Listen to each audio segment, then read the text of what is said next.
Nshuti bakunzi ba Rwanda 360 twongeye kubifuriza ikaze kuri ishene yanyu. Abasanzwe badukurikira cyangwa se abari kutugana muri iyi minsi mwese tubifuje ikaze muri uyu mwanya w'amakuru. Kuri Rwanda 360 tugira umuco wo guhagarara mu biganiro bitandukanye dukora tugafata umwanya wo kureba iwacu mu Rwanda uko byifashe. Ni umwanya dukurikira amakuru y'ibyaranze icyumweru twarangije tukaba tubifashwa muri rero na mugenzi wacu Isa Iradukunda ni nyuma y'inanga.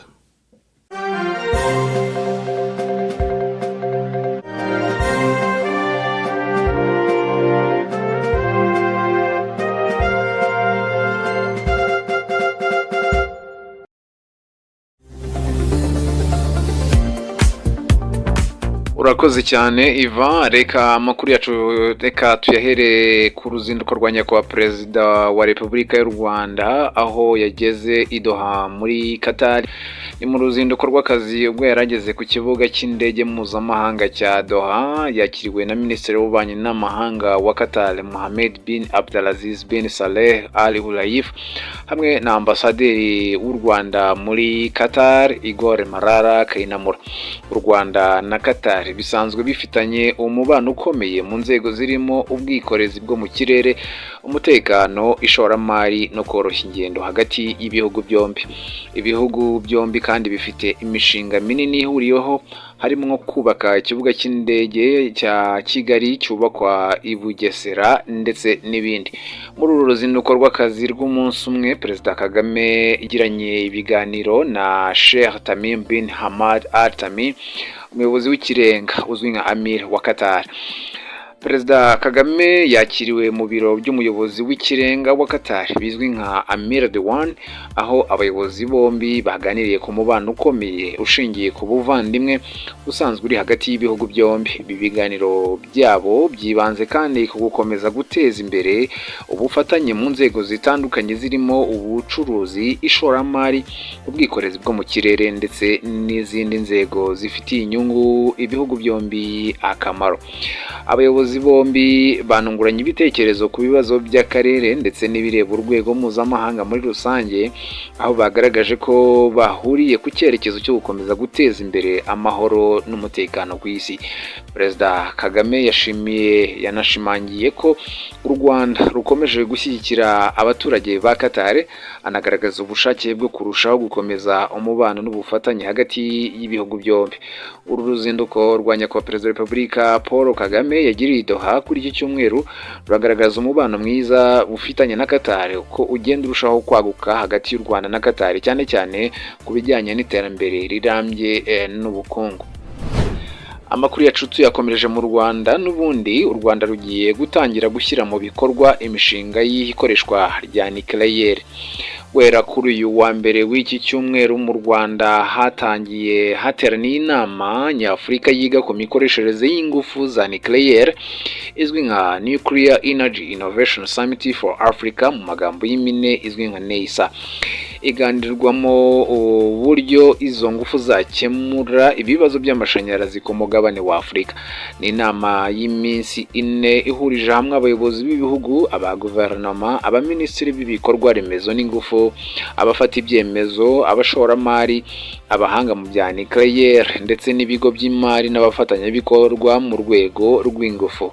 Minisitiri w'ibikorwa remezo Dr. Jimmy Gasore yavuze ko igitandukanye muri iyi nama ari ugufata ubushake igihugu kimaranye igihe bigahindurwa mu mishinga. Agendeye ku ntego z'igihugu za 2050, Dr. Gasore avuga ko kugira ngo igihugu gitere imbere gikenera ingufu z'amashanyarazi ku buryo igihugu cyangwa se ibihugu byose byateye imbere ku isi bifite ingufu za nucleaire. Kuva mu mwaka wa 2018 mu Rwanda hatangiye gushyirwa amategeko n'amabwiriza no kongerera ubushobozi ikigo cy'igihugu ngenzuramikorere RURA kugira ngo gikomeze kibe ikigo kigenzura ndetse gifatanyije n'ibigo mpuzamahanga. Hanashyiriweho kandi ikigo cy'igihugu gishinzwe ingufu za atomique mu Rwanda kizwi nka RAEB, aho gishinzwe guhuza ibyo bikorwa. Hanasinywe kandi amasezerano n'ikigo mpuzamahanga gishinzwe ingufu za atomique mu rwego rwo kwitegura gushyira mu bikorwa imishinga ishingiye ku ngufu za nucleaire. ibi byiyongeraho ko kuba u Rwanda rumaze kohereza abanyeshuri barenga 200 hirya no hino ku isi kwiga ibijyanye n'ingufu za nucleaire hamwe n'ishami rya nucleaire ryatangijwe muri kaminuza y'u Rwanda. Muri iyi nama kandi yari iri kubera i Kigali, hanasinyiwemo amasezerano 3 y'imikoranire arimo 2 y'ikigo cy'u Rwanda gishinzwe imikoreshereze ingufu za atomique RAEB cyasinyanye n'ibigo birimo igishinzwe umutekano w'ingufu nucleaire ndetse n'icya All World cy'Abanyafurika y'Epfo gitanga ubumenyi ku bakora mu nganda zibyaza umusaruro w'amashanyarazi ingufu za nucleaire. Ese aya masezerano afite akahe gaciro?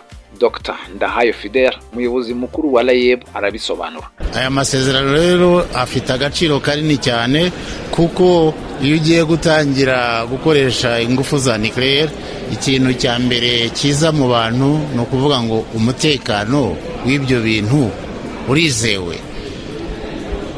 Kugira ngo rero usubize icyo kibazo abantu bemere ko wizewe, ugomba gushyiraho ingamba zabugenewe ariko ugakorana n'ibigo mpuzamahanga bibishinzwe kugira ngo ujye ibipimo by'ukuntu uwo mutekano urindwa bikurikize ibipimo mpuzamahanga. No kugira ngo no mu Rwanda dutangire kubaka ubushobozi bwo gushyiraho ingamba z'umutekano zihamye mu gihe tuzaba dutangiye gukoresha ingufu za nucleaire.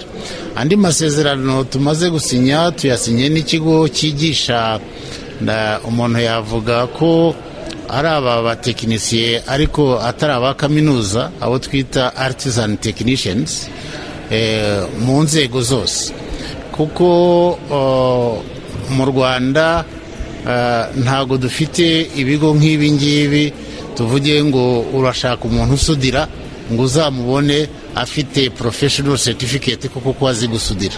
Kandi kugira ngo tuzabashe kubaka neza inganda z'amashanyarazi aturutse mu ngufu za nucleaire, abantu bose bazakoramo basabwa kuba bafite ibyo bipimo, basaba kuba barakoze izo certification kugira ngo bemererwe kujya gukora muri izo nganda, byaba ari mu kubaka cyangwa se na nyuma ari maintenance yazo. So iki kigo rero kizadufasha kugira ngo turebe ku isoko ryo mu Rwanda, ndetse tuzafatanya n'abikorera na za company zimwe na zimwe zitanga ayo maserivisi ariko zikoresha abantu batazamuye ubwo bushobozi bwabo n'ubumenyi bwabo kugira ngo babone izo certificate. Amakuru yacu tuyakomereje mu Rwanda n'ubundi. Mu rwego rwo kunoza serivisi yo gutwara abantu n'ibintu mu mujyi wa Kigali, hashyizweho bisi inyura ku kibuga cy'indege mpuzamahanga cya Kigali i Kanombe ndetse no mu bindi byerekezo bishya mu gutwara abantu. Izi mpinduka ziri gutanga uwuhe musaruro mu mujyi wa Kigali? Emma Claudine Nirenganya, umuvugizi w'umujyi wa Kigali, arabisobanura muri aya magambo. Izi mpinduka mu by'ukuri zirimo gutanga umusaruro mwiza, kubera yuko abaturage barabyitabiriye kandi natwe ku ruhande rwacu nk'inzego za leta dukomeje gukora ibishoboka byose kugira ngo zikomeze gukorwa nk'uko twe twabyifuje. No kuvuga ngo mu gitondo kuva saa moya kugeza saa 4 haba hari igisate cya bisi cyahariwe bisi gusa, n'izindi modoka zose zitwara abantu 8 kuzamura, n'izindi imodoka ziba zitabaye, hanyuma na saa 1 kugeza saa 3 z'ijoro. Ibyo ngibyo rero birimo kubahirizwa, ndetse n'abantu batangiye kugenda babimenyera ko nyuma ya saa 4 cya gisate cya bisi bashobora kugikoresha nta kibazo. Iyo urebye rero muri rusange ubona yuko imodoka zagabanyutse mu muhanda, kandi iyo tugiye mu mibare usanga koko ari byo, kubera ko mu gihe mu mujyi wa Kigali hagendaga abagenzi bagera ku 200,000 baciye muri gare ya Nyabugogo, ubu ngubu barazamutse bagera ku 230. No kuvuga ngo hiyongereho abagenzi bagera mu 30. Ikindi amasaha bisi ikoresha mu nzira yaragabanyutse cyane. Dufashe urugero nk'umuhanda ubona ko byagabanyutse ku buryo bugaragara, ni umuhanda wa Nyabugogo Nyanza ya Kicukiro. Ahangaha bisi sigaye hakoresha iminota itagera no muri 30. Noneho twafata nk'umuhanda wa kure tugafata downtown Kabuga, naho rwose iminota yaragabanyutse cyane, mu gihe bisi yashoboraga kurenza amasaha 2 kiri mu nzira, ubu ngubu isigaye ikoresha nibura isaha cyangwa niyo saha ntigereho. ya minota 5 bisi itagomba kurenza muri gare, iyo ngiyo dukomeje kugerageza kuyubahiriza uko bishoboka kose. Ya minota 15 itagomba kurenza mu yandi masaha nayo turimo kugerageza kuyubahiriza. Ikindi twongeyemo abagenzi badusabye cyane ni cyo kugira ngo noneho bisi haguruke muri gare tujuje. Ibyo ngibyo bigatuma n'abagenzi bayitegera mu nzira bari ku byapa hirya no hino babasha kuyibona. Muri rusange rero navuga ko bigenda neza, ubona yuko mu gihe twari tekerezaga ko bishobora kuba byatera umuvundo mwinshi w'imodoka mu muhanda, nta muvundo uhari, ahubwo ubona ko wagabanyutse. Bigaragara ko abantu bafite imodoka ku giti cyabo harimo abaziparitse bazikoresha iyo bibaye ngombwa gusa, ariko hakaba n'abatangiye kunyura ya mihanda yindi tuvuga yubatswe muri Kigali ku buryo rwose bimeze neza. Ibyerekezo bitandukanye abaturage bifuza ko bibonekamo imodoka, tugenda tugerageza gukorana na Ecofleet Solutions n'izindi nzego kugira ngo bibone imodoka. Urugero nk'ubu ngubu mu gice cya economic zone ubu ngubu hasigaye harimo amabisi anyuramo, no kuvuga ngo mu gitondo na nimugoroba muri ya masaha y'abantu benshi hanyurayo bisi iva Kimironko ikagenda ikagendera inyuze hariya muri economic zone. Kandi nanone mu masaha y'umunsi haba harimo utu mini bisi dutoya dukomeza kugenda dutwara abagenzi duhaguruka haruguru yo mu izindiro tukagenda tukagera kuri 15, noneho muri kiriya gice abagenzi bagakomeza kugenda nta kibazo. Ikindi nanone nk'ubu ngubu muri iyi minsi hatangiye airport shuttle, no kuvuga ngo ni bisi yinjira muri airport. Bisi yinjira muri airport ikava muri airport ikaza igaca i Remera, igaca KBC Kacyiru, hanyuma igakomeza ikaza mu mujyi ikagera kuri Serena, ikagarukira Serena igasubira kuri airport. Iyo ngiyo nayo itangiye kugeragezwa. Navuga ngo ibyo ni ibyerekezo bishyashya kandi bishimishije, ariko uko iminsi igenda yiyongera na bisi zikagenda ziba nyinshi kurushaho, niko n'ibindi byerekezo tuzagenda tubigeramo buhoro buhoro. Abanyarwanda muri rusange n'abamotari barimo, reka mbabwirire muri rusange, reka mbabwire ngo biradushimisha cyane kuba bakomeza kubahiriza aya mabwiriza, bakubahiriza amategeko y'umuhanda ku bashoferi. Kuba waparika imodoka ugatega bisi urihuta uze kugera ku kazi vuba, rwose nimuyitege.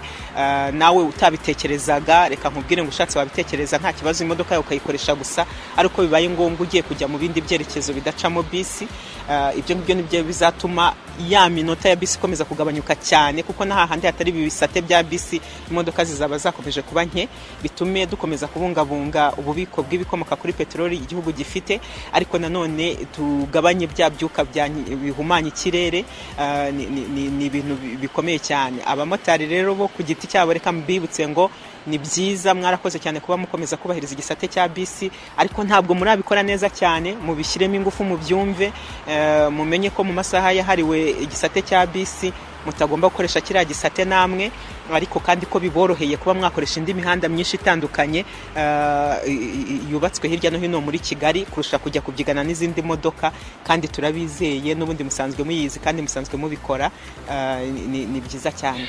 Ayandi makuru kuyerekeye ubuzima, imipaka ya Rusizi ya mbere n'iya kabiri mu rwego rwo kurwanya no gukumira icyorezo cya Ebola cyagaragaye mu baturanyi mu burasirazuba bwa Kongo. Aya makuru yerekeranye n'ikoreshwa ry'iyi mipaka aravuga ko abanyeshuri, abakora ibikorwa by'ubutabazi, abatwara ibiribwa ndetse n'abatashyi wabo barakomeza koroherezwa gutambuka.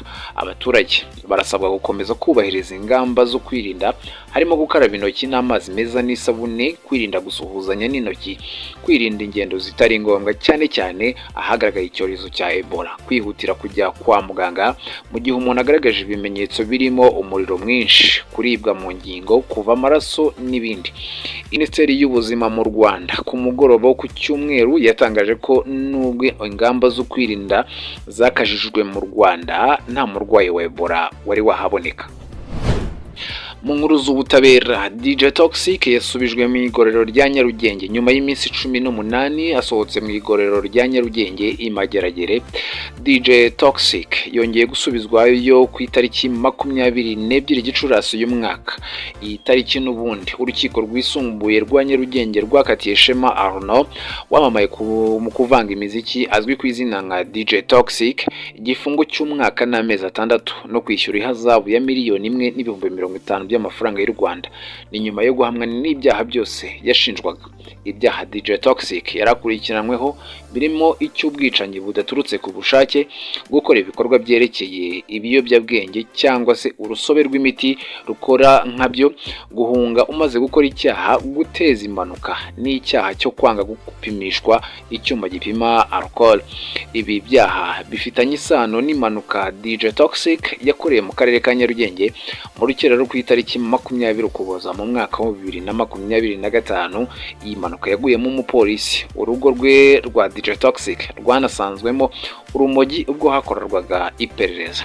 DJ Toxic yagabanyirijwe igihano kuko umucamanza yavuze ko urukiko rwari rwarasanze akwiye guhanishwa igifungo cy'imyaka 4 n'amezi 6 ndetse n'ihazabu ya miliyoni 1 n'amafaranga 50,000 y'u Rwanda bijyanye no kuba DJ Toxic yaraburanye yemera ibyaha byose ndetse anabisabira imbabazi, bikaba ari n'ubwa mbere yarakatiwe n'inkiko. Byamugabanyirije igihano gishyirwa ku mwaka 1 n'amezi 6 ndetse n'ihazabu ya miliyoni 1 n'amafaranga 50,000 y'u Rwanda.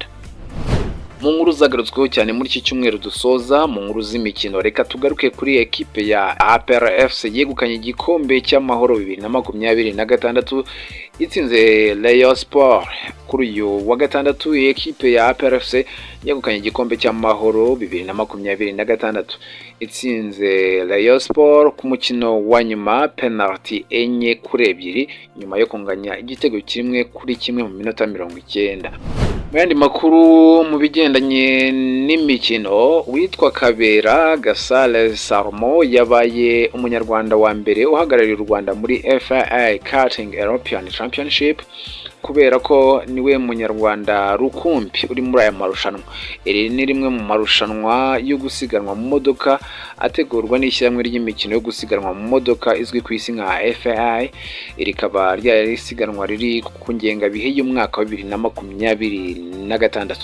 Iri rushanwa rihuza abakinnyi bakiri bato, by'umwihariko abakina mu marerero y'abakiri bato. Ni imikino y'isiganwa ry'utumodoka duto ryabereye mu mujyi wa Genk ni mu Bubiligi kuva ku itariki 21 kugeza tariki 24 Gicurasi uyu mwaka. U Rwanda ni kimwe mu bihugu bitatu byaturutse muri Afurika bikajya guhatana mu irushanwa ryarimo ibihugu 51 byo ku migabane itandukanye ku isi.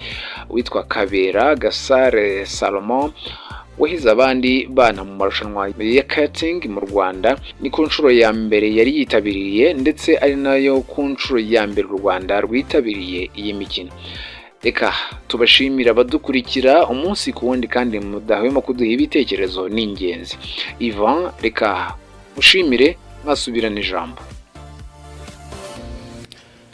Urakoze Isa, urakoze kuri aya makuru utugejejeho ku musanzu wawe mu kutumenyesha uko byifashe iwacu mu Rwanda. Reka rero tukwifuriza umugoroba mwiza. Hanyuma namwe mwese mwafashe umwanya wo gukurikira aya makuru turabashimiye kandi tubararikira kwiyandikisha cyangwa se ibyo bita s'abonner cyangwa subscribe kugira ngo mujye mubasha gukurikirana umunsi ku munsi ibiganiro tuba twabateguriye. Ibiganiro byari bimaze iminsi bitaboneka kuri Rwanda 360 ariko muri iyi minsi mugiye kongera mubona ibiganiro mu rurimi rw'igifaransa ndetse no mu rurimi rw'ikinyarwanda. Rero tukomeze tubane kuri Rwanda 360 umugoroba mwiza.